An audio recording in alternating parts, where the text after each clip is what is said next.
আসসালামু আলাইকুম গাইস, আজকের ভিডিওটা খুবই সেন্সিটিভ এন্ড খুবই গুরুত্বপূর্ণ এন্ড অনেক কিছু অজানা তথ্য আমরা জানতে চলছি। এই যে বাংলাদেশে বন্যা হলো, এই বন্যাটা আসলে কি বন্যা নাকি এটা কোনো রাজনৈতিক চাইল? তো এটাই আমাদের সময় টিভির থেকে তুলে ধরা হয়েছে, যদিও উইকিপিডিয়ার থেকে বলা হয় যে সময় টিভি ফেক নিউজ প্রেজেন্ট করে। তো আমি জানি না এদের কতটুকু সত্য। আই হোপ যেটা এটা কিছু হলে সত্য হবে, বর্তমান পরিস্থিতির উপর যে ডিপেন্ড করে হয়তো কিছু সত্য হবে। এন্ড এরা যদি সত্যি হয় এন্ড মিথ্যা হয়, এটা আমরা ভিডিওর মাঝখানে চেষ্টা করবো এন্ড লাস্টে দিয়ে কথা বলার চেষ্টা করবো। তো আজকের ইন্ট্রোটা আমি দেই নাই, কারণ আজকে খুবই খুবই খুবই ইম্পর্টেন্ট একটা ভিডিও। এন্ড চলো আমরা বেশি দেরি করছি না, ওই ভিডিওটা দেখে আসি এন্ড ওই ভিডিওর মধ্যে কি কি বলছে আমরা দেখে আসি। এন্ড বাংলাদেশের বন্যার কবলিত এলাকাগুলো কি অবস্থায় আছে ওইগুলো জানার চেষ্টা করবো। সো বেশি দেরি হচ্ছে না, তো লেটস স্টার্ট আওয়ার ভিডিও।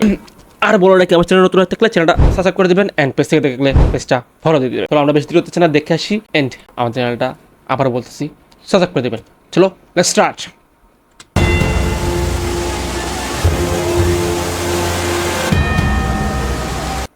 বড়টা কি যে এখানে টাইটেল দিচ্ছে বন্যা কতটুকু পানি আর কতটা রাজনীতিক সর্বমর্ম। সো এটা নিয়ে আজকাল প্রেজেন্টটা করছে সময় টিপ থেকে। সো আমরা দেখে আসি, চলো।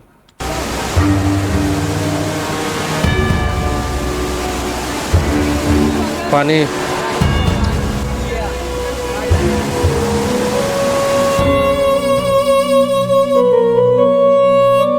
সব বেড়ে যাচ্ছে।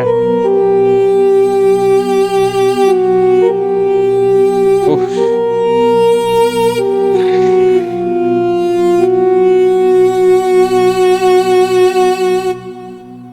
গণ অভ্যুত্থানের পর এবার ভারতের প্রতি তীব্র ক্ষোভে ফুঁসে উঠেছে ছাত্র জনতা। ভারত ঠান্ডা মাথায় যে কাজটি করে যাচ্ছে তা হিরোশিমা ও নাগাসাকির ওপর অমানবিক বোমা বর্ষণের চাইতে কম নিষ্ঠুর নয়। এদেশের স্বনামধন্য বুদ্ধিজীবী আহমদ সোফার এই উক্তি চোখে আজ আঙ্গুল দিয়ে প্রমাণ সহকারে বুঝিয়ে দিচ্ছে ভারতের স্বার্থান্বেষী ভূমিকা। কাঁটাতারের ওপারে দেশটি হঠাৎ বাঁধ খুলে দিয়ে বাংলাদেশের ৮ জেলার প্রায় ৩০ লাখ মানুষকে ভাসিয়েছে। যোগাযোগ বিচ্ছিন্ন হয়ে পড়েছে ফেনী জেলা। স্মরণকালের এমন ভয়াবহ পরিস্থিতির জন্য ভারতকে দায়ী করছে সব মহল। ভারতের বাঁধের ছেড়ে দেয়া পানিতে প্রলয়ঙ্করী এমন বন্যায় সামাজিক যোগাযোগ মাধ্যমে সয়লাব ফারাক্কা বাঁধের প্রসঙ্গটি চোখে চোখ রাঙিয়ে ভারতকে সরাসরি হুঁশিয়ারি করছে ২৪-এর গণ অভ্যুত্থানের ছাত্র জনতা। চিকেন নেকের কথাও মনে করিয়ে দিয়ে ভারতের ষড়যন্ত্রের উল্টো চেকমেট ছাত্রদের।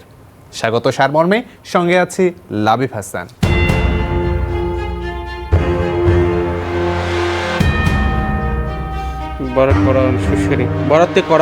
দর্শক, আপনারা জানেন ইতিহাসের ভয়ঙ্কর এক চরম পরিস্থিতির মুখোমুখি গোটা ফেনী সহ বাংলাদেশের ৮ জেলা। নিজেদের স্বার্থে নিজেদের জানমালের কথা চিন্তা করে পানির চাপ সামলাতে ত্রিপুরা রাজ্যের ডুম্বুর জলবিদ্যুৎ প্রকল্পের বাঁধ ৩১ বছর পর খুলে দেওয়া হয়। সাগরের ঢেউয়ের মতো পানির স্রোতে মুহূর্তে বাংলাদেশের মানুষকে ভাসিয়ে ভারত অমানবিকতার পরিচয় দিয়েছে বলে জানায় অন্তর্বর্তীকালীন সরকারের উপদেষ্টা নাহিদ ইসলাম। আগাম সতর্ক না করে হুট করেই বাঁধ খুলে দেয় ভারত জনগণের বিরুদ্ধে অবস্থান নিয়েছে বলেও মন্তব্য করেন তথ্য ও আইসিটি উপদেষ্টা। দ্রুত সময়ের মধ্যে ভারত বাংলাদেশের জনগণ বিরোধী এ ধরনের নীতি থেকে সরে আসবে এবং আমরা কিভাবে একত্রে বাংলাদেশের জনগণ এবং ভারতের জনগণকে এ ধরনের প্রাকৃতিক দুর্যোগ থেকে রক্ষা করতে পারি সেই বিষয়ে সুষ্ঠু সমাধানের পথ বের করতে হবে। বন্যা এতটাই ভয়ঙ্কর রূপ নিয়েছে যে পানির স্রোতে রেস্কিউ টিম ভয়ানক দুর্যোগপ্রবণ এলাকায় যেতে পারছে না। কেউ বাবা, কেউ মা, ভাই বোন পরিবারের সদস্যরা বাঁচার আকুতি জানাচ্ছে। হিমশিমে রেস্কিউ টিম। এদিকে গজলডোবা ও ডম্বুর বাঁধ উদ্দেশ্য প্রণোদিতভাবে খুলে দেওয়ার প্রতিবাদে বিক্ষোভ করেন বিভিন্ন বিশ্ববিদ্যালয়ের ছাত্ররা।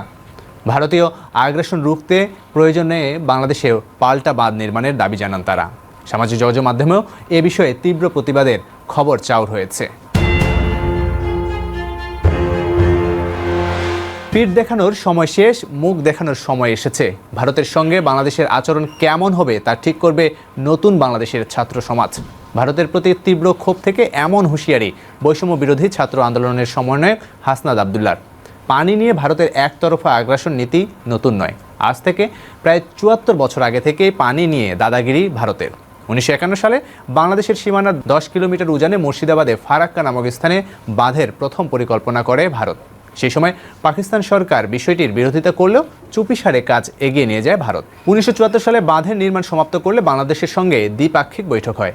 পরের বছর পরীক্ষার নামে বাঁধের ফিডার ক্যানেলে কার্যকারিতা যাচাই করতে ৪১ দিনের জন্য চুক্তি করা হয়। তারপর আজ ৫৪ বছর হয়ে গেলেও সেই ৪১ দিন শেষ হয়নি। চুক্তি ভঙ্গ করে এখনও ভারত অনিয়মের কাঠগড়ায়। এদিকে তিস্তা চুক্তিসহ অভিন্ন 7টি নদী নিয়েও ভারতের একচেটিয়া পানি বাণিজ্য চলছে। বরাবরের মতো আন্তর্জাতিক আইনকে বুড়ো আঙ্গুল দেখানো উজানের দেশ গত দুদিন আগেও কোনো আগাম সতর্কতা না দিয়েই বাঁধ খুলে ভাটির দেশকে পানিতে ভাসায়। ভারতের বিপক্ষে নতুন বাঁধের দাবিতে প্রতিবাদের জোয়ার ওঠে।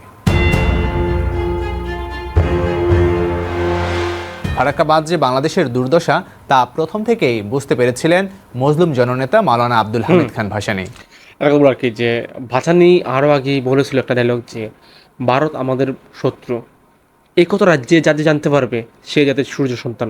আমি একটা আর্টিকেলও পড়ছিলাম যে মৌলানা ভাসানী সবসময় ভারতের বিরুদ্ধে ছিল, কোনোদিন ভারতের পক্ষে ছিল না বা ইন্ডিয়ার পক্ষে ছিল না, সবসময় ভারতের বিপক্ষে। ভারত যে বাংলাদেশ শোষণ করে শাসন করে, তারা চায় বাংলাদেশকে শাসন করতো, এটা ভাসানী আরও আগে বুঝেছিল।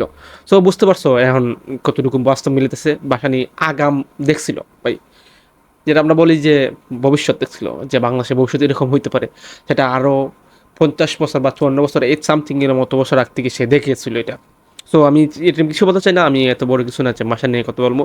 সো আমি চাই যে ওটা নিয়ে রিয়াকশন দিতাম অ্যান্ড রিয়াকশন দেই। এজন্য বাংলাদেশের পানির ন্যায্য হিস্যার জন্য 90 বছরের সেই বার্ধক্য বয়সেই অসুস্থ শরীর নিয়ে ফারাক্কা লং মার্চে 64 কিলোমিটারের যাত্রা করেছিলেন এই মহান নেতা। সেই সময় ভারত গঙ্গার পানি প্রত্যাহারে পশ্চিমবঙ্গের ভাগীরথী হুগলি নদীর পানি প্রবাহ কমে আসে এবং কলকাতা বন্দরের নাব্যতা বাড়াতে বাঁধ নির্মাণ করা হয়। এতে ভাটির দেশ বাংলাদেশে পানির অভাবে ধীরে ধীরে পদ্মা হয়ে ওঠে ধুধু বালুচর। ক্ষতিগ্রস্ত হয় কোটি কোটি মানুষ। বাঁধ চালুর আগে বাংলাদেশের হার্ডিন ব্রিজের কাছে শুষ্ক মৌসুমে পদ্মার পানি প্রবাহ প্রায় ৭৪,০০০ কিউসেক, সেখানে বাঁধের পর হয় ৩০,০০০ কিউসেকের নিচে। গুঞ্জন উঠেছে ভারতের এমন বিধ্বংসী আচরণ ক্ষমতাচ্যুত সাবেক প্রধানমন্ত্রী শেখ হাসিনার পদত্যাগের প্রতিহিংসা।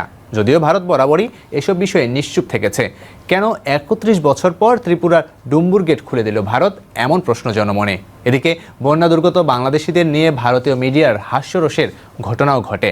জি ২৪ ঘন্টার উস্কানিমূলক পোস্ট মানুষের মনে জন্ম দিয়েছে নানা উদ্বেগের। তবে বাঁধ খুলে দেওয়ার ব্যাপারে ভারতের দায়সারা জবাব। দেশটির পররাষ্ট্র মন্ত্রণালয়ের এক বিবৃতিতে বাঁধ খুলে দেয়ায় বাংলাদেশের ভয়াবহ বন্যা হয়েছে তা অস্বীকার করা হয়। কিন্তু আন্তর্জাতিক আইন অনুযায়ী বাঁধ খুলে দেওয়ার আগে অবশ্যই ভাটির দেশকে সতর্ক বার্তা পাঠাতে হবে যাতে প্রস্তুতিমূলক ব্যবস্থা নেওয়া হয়। ভারতকে আচরণের পাল্টা জবাব স্বরূপ চিকেন নেকের কথা মনে করিয়ে দিলেন সমন্বয়ক হাসনাত আবদুল্লাহ। আপনারা চিকেন নেকের কথা ভুলে যাবেন না। আমরা বিশ্বাস করি পারস্পরিক সম্পর্কের মধ্য দিয়ে, সহযোগিতামূলক সম্পর্কের মধ্য দিয়েই হচ্ছে উন্নয়ন সম্ভব, অগ্রগতি সম্ভব। কিন্তু আপনারা আমাদেরকে যেভাবে ট্রিটমেন্ট দিবেন ঠিক একইভাবে আপনারাও ট্রিটমেন্টের পাওয়ার জন্য প্রস্তুত হন। এর আগে ডক্টর মোহাম্মদ ইউনূস অন্তর্বর্তীকালীন সরকারের শপথ নিতে দেশে আসলে সে সময় 7 সিস্টার্সের কথা উল্লেখ করেন তিনি। আর এই ভারতের মূল ভূখণ্ডকে দীর্ঘ 60 কিলোমিটার একটি করিডোর 7 সিস্টারকে সংযুক্ত করেছে, যা শিলিগুড়ি করিডোর বা চিকেন নেক হিসেবে পরিচিত। ভূ রাজনৈতিকভাবে এই করিডোরের গুরুত্ব ও তাৎপর্য ভারতের জন্য সবসময় উদ্বেগের কারণ। কেননা এই করিডোর হাতছাড়া হলে উত্তর পূর্ব ভারতের সঙ্গে দেশটির বাকি অংশের সড়ক ও রেল যোগাযোগ সম্পূর্ণ বিচ্ছিন্ন হয়ে যাবে। পাশাপাশি এই 7 অঙ্গরাজ্য ভারতের জন্য অনেক অর্থনৈতিকভাবেও গুরুত্বের।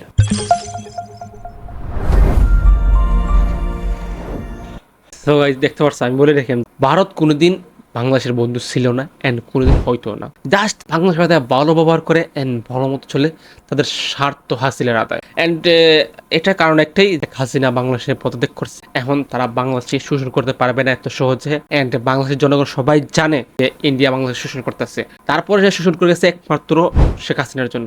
অ্যান্ড শেখ হাসিনা নাই, তারা শোষণ করতে পারবে না। অ্যান্ড মেন প্রপোর্টটা হলো যে বাংলাদেশের ইলিশ তাদের দেশে যাওয়া বন্ধ করে দিচ্ছে। বর্তমানে মৎস্যমন্ত্রী যেটা আছে না, মৎস্যমন্ত্রী সে আইসে বলছে বাংলাদেশের চাহিদা মিটিয়ে দেন তারপর রপ্তানি করা হবে অন্য দেশে। এটাতেই ইন্ডিয়া ভাই ফুলে তেলে বাজে আগুন ধরে পাচ্ছে। তো তারা এই জন্যই হয়তো এরকম করছে। দিল্লির থেকে বলছে যে এই যে বাতগুলো হয়েছে, এটা বাতগুলো নিয়ে তারা বাংলাদেশে পানি ঢুকায়। এটাই বলার কারণটা বোঝা যাবে যে তারা বাংলাদেশে ক্যারি করে না ভাই, এটা ক্যারি করে। সো আমি যে বলতাম কি করতাম ভাই, ভারতের বিরুদ্ধে বলতে গেলে অনেকই বলা জীব। সো আমি চাই না যে ভারতের বিরুদ্ধে বেশি বলতে হবে। এই চলে আজকে ভিডিও যদি like comment share subscribe. Good bye, আল্লাহ হাফিজ, বাই বাই।